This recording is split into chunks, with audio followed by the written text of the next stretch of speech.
Architectural Builder Supply is pleased to present you with this recording of the technical question that is listed in the title of this video. This call may be monitored and recorded for quality assurance. Questions about hinges in your application? Sure. What can I help with? Well, my application is we are doing some raised panels on, it's residential, but we're doing raised panels on top of drywall. And the homeowner, I do have two closet doors that fall within these paneled walls. The homeowner is wanting me to make these as indescript as possible. Basically somewhat hidden, other than we are going to have a reveal, so that the door can open.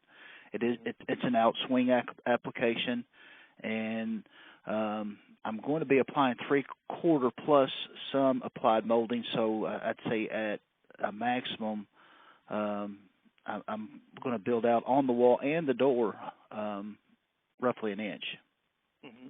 My intentions were to use an 1 3/8 door and actually apply the panels to the door. And it's kind of random how they fall. It's not like the doors are paneled out evenly. It's just a matter of how the panel falls.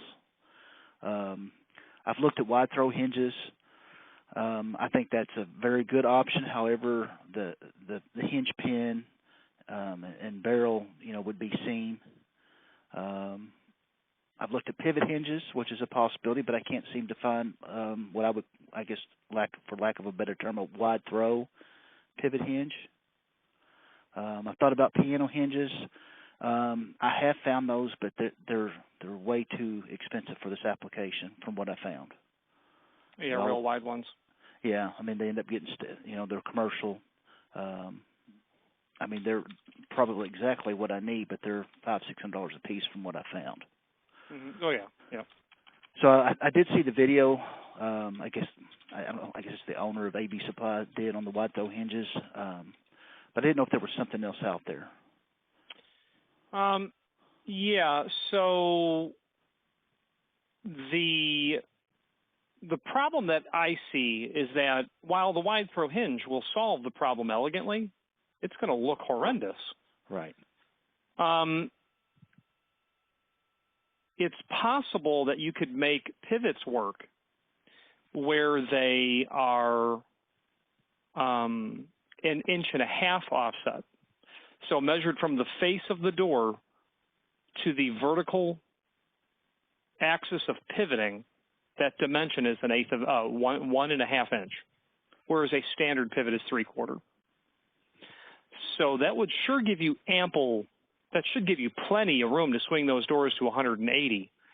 But all you're really doing is minimizing somewhat the amount of hardware that is exposed. Right. But it's still exposed top and bottom. And if you don't use intermediates and there's any warp in the door, which there will be, 1 or 2 out of 10 are going to be, there's no way to mitigate that warp without adding intermediate pivots or pivot. Mm-hmm. What would be nice to do would be possibly you're applying molding to the face of the wall and to the face of the door, and it's all going to bleed in together. Right. Okay. Yeah, that's a substantial issue because you're going to need margin between those applied moldings. If you're going to run a line horizontally, over the wall and over the door, in order to allow the door to pivot, if you are using something like a concealed pivot, a center hung pivot. So you'd have to really treat everything by bullnosing that edge over the entire height of the door. It's with the applied molding, it's going to be it'll be problematic. Mm-hmm. Yeah. I actually have some. I don't know if you're familiar with this model number. They're Stanley 327. Oh yeah, sure. Yeah, but I don't, and I think they would work. But I don't. Well, I think I might use a combination. I'm sorry. I don't see how they will. That's a 327 is a great little doodad. It's just still at its heart a standard offset pivot. Right. Well, I thought about, I considered actually rabbiting into the door, which that doesn't leave a whole lot of meat for the screws. And then with the three, I'd almost have to use a combination. Stanley does offer another one. I'm not sure of the number on it. The 327. What I run into with it is the way that it would apply to the jamb. If I try to mortise into the door, I get into that part of it. They do make one that would mount on the foot and the head on the floor and then on the head of the jamb. But it's not extended. I don't have enough. It's so close to the edge of my jamb that I'm not going to be able to hit anything to hold it. Mm-hmm. Yeah, exactly. It would work fine on the floor, but on the head, I need to go back to the 327. But then if I try to rabbit into the door, then I have clearance issues with the other side of the hardware. I don't know if that makes sense to you or not. Oh yeah, no, absolutely. Sure. Trying to. Right. Any sort of rabbit to the vertical edge of that door is going to complicate the installation of the hardware. Mm-hmm. What has to happen to, clear that trim is obviously to move that vertical axis of pivoting out. And wide throw hinges, are possibly the only answer unless you're going to hold. What degree of opening do you need to achieve? Well, when I talk to the homeowner, I would like to see beyond 90. Yeah. And he seemed to think that would be okay. But if we're going to buy a hinge, I think regardless, I'm going to have to do something beyond normal. I might as well get something that, I might as well maximize the degree of opening. Mm-hmm. So what we might want to look at is, let's take a look. Yeah, the margin's going to be so tight. Do you guys have continuous hinges? Oh, we do. Yeah, sure. It's just a wide throw piano hinge is a wide throw continuous hinge will be costly, and I don't see how that's even remotely going to be appealing at all. It seems like a lot of times, though, that a piano hinge is much narrower than a pin and barrel. From what I've yeah, I think of them as one and the same in the sense that pin and barrel is just something that's going to be used on a full size door. But right. If you could, the problem is getting past 90 degree. That's going to be inherently the problem with a hinge. If you could sacrifice that, you might be able to have a go at a Soss hinge. And Soss is a concealed hinge, mm-hmm. which will elegantly solve the problem, simply provided that, there's some sort of treatment to this trim that you're going to apply to everything. May I email you a link to a template that might be worth your review? And I'm thinking this because if you had to sacrifice a couple of, features, I might try to sacrifice the degree of opening rather than sacrifice the design of the elevation and then to throw all of this grotesque hardware onto the door. And while so if you wanted to go to, let's say 180 degree or any degree past about 90, you've got to move that vertical axis of pivoting off. A wide throw hinge does solve that problem elegantly, but then you're going to see those knuckles. Mm-hmm. Yeah, you know what? Maybe it wouldn't be the end of the world if they were literally painted to match the wall. Well, that's what I was thinking. If I had, if I had a continuous hinge, it's stained. So even an oil bronze or a black, if it's continuous, it kind of gives me, it's going to kind of blend in with the reveal on the other two, the head and the other side of the door. Yeah, if you literally went with a piano hinge or a heavier version, a pin and barrel hinge, and seeing that knuckle the entire height. Now the problem is, how wide is that going to be to give you the degree of opening that you want? So you are in effect, if you want to have greater than 90, then that pin and barrel is going to be a wide throw version, and then yes, you're going to be at hundreds of dollars each. And then you're certainly going to get it probably only in stainless base material that you could certainly have powder coated. Yeah, I mean, sure. You know what? I'm not an expert in that at all, so I'm not real comfortable with how that'll work at the knuckles, how powder coating would work with moving parts. So in my mind, it would be a wide throw version, or it would be or it would be sacrificing and going only to 90 degree. Okay. Well,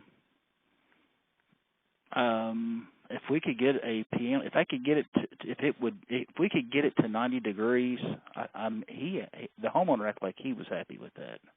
I mean, I would look at the Soss hinge because you'll see no hardware. Yeah. You won't see I'm familiar with those. Oh, also. okay. Yeah. But will we still be able to get the?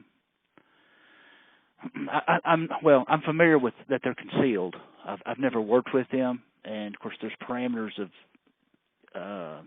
I'm assuming that there's some calculations with my application that would have to be done. Well, right? I mean, you look at the template and make sure that you're not running into anything that's problematic. Okay. But I don't see why that would be the case. You think the Soss hinge would be more economical than a continuous hinge? Do you want to go past 90 degree? Well, it doesn't sound well. It sounds like it's going to get blown way over proportion if we want to go beyond 90. I don't see why a continuous hinge is advantageous over a Soss, only because you'll have to account for the knuckle in your design. I think a little bit more, but labor-wise, it would probably depends on what you like. For me, a router and welding is quite second nature, so I would always lean towards routing something rather than just surface mounting that hinge. Right. But you can pick up, piano hinges inexpensive. I think to do something that's going to be 80 or 84 inch in length will probably be more than 3 Soss hinges, but it'll be quite close either way. Okay. I just like the Soss idea because you don't see no hardware. Right. You don't see nothing. Right. When the door's closed. But we're going to be 90 degrees is going to be it. Oh, for sure. And then you're going to have to really lay out, how you're going to trim that, and you're going to have to make very much so, an accommodation, for any hinge that you use when it comes to how close you're going to run that molding up to the seam between the door and frame. Right.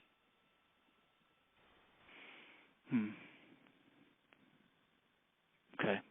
I got another idea. Again, if we're sticking with maybe if we're going to stick with 90. 90 is doable. I was just trying to. That will work. Yeah, I'm with you. Have your cake and eat it too, man. Why not? Yeah.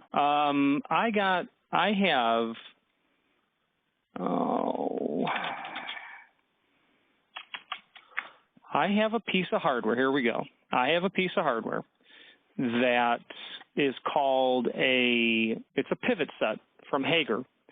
It's a rack and pinion. So what happens is, as you open the door, have you ever seen what's called a balanced door? So you'll see them often in stuff built in the early 70s, a hotel, for instance, where you push the door open, but the damn heel edge of the door kicks way the heck in, and when the door's open at 90, you've got like 8 inch of width on the hinge side, fully open, and you've got the rest of the door opening. So this thing cantilever is the wrong word. As the door, what it does is, because it has a moving vertical axis of pivot, you ought to be able to make your rack and pinion installation of these Hager pivots work so tight because as the door opens, it literally draws the heel edge of the door into the opening, giving you clearance. Now, it ain't going to go past 90, and your net opening size of the doorway is going to be noticeably reduced by the thickness of the door plus the gap that it creates. But you've got concealed hardware, and you've got trim that'll run it'll go right to the edge. Okay. And I think that very well might be worth looking at. Now, where do you see those? You'll see them in hospitals as well because they're double acting. It's called a rack and pinion. I wish the manufacturer had a video. Well, they've got their template, and it gives data that I really think you should look at. Concealed, it'll technically take you a little past 90. I don't know the hard stop on that, but you'll be able to draw your trim right up, and you don't see anything. The only downside is these rack and pinions are costly, and again, any warp in the door, and you bought the farm. That's the problem. In a prior life, I manufactured wood doors. I mean, literally from start to finish.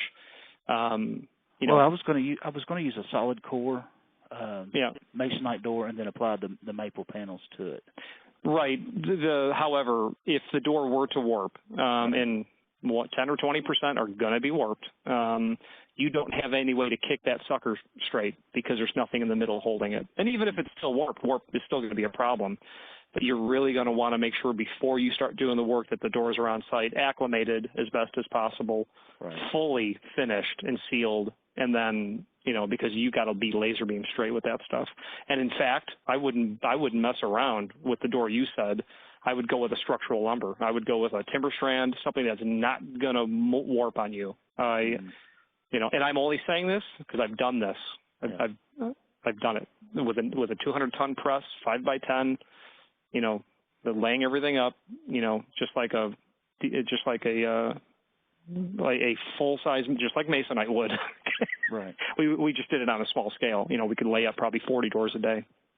Okay. Anyway, to get into the timber strand. Timber strand is going to be costly, and it's going to be a Cadillac door, but it'll be Cadillac when you're done. I mean, wow. Take a piece of timber strand and toss it in a bucket of water and come back in a week. It ain't changed at all. Right. Right. Is there a number that I could Google on this Hager, or do you all have it? So it's in our website, and if you were to search for Hager 500, just the number 500, Hager 500, and click on the first one and look at those. And I use those so infrequently that I forget about them. Okay. All right. Okay. Well, let me look it up, and then what's your name, sir? I'll get back with you. Sure, of course. My name is Richard. Okay, Richard. So if I call back at this number, I'm going to get you, or just ask for you? Yes to both. Okay. Well, you've been a big help. I look forward to earning that. Thank you. Okay. I'll be back in touch. Let me look these up and see if I think they're going to work. Thank you, sir. Thank you, Richard. Have a good day. Bye-bye. You too. Architectural Builders Supply hopes you have enjoyed this program.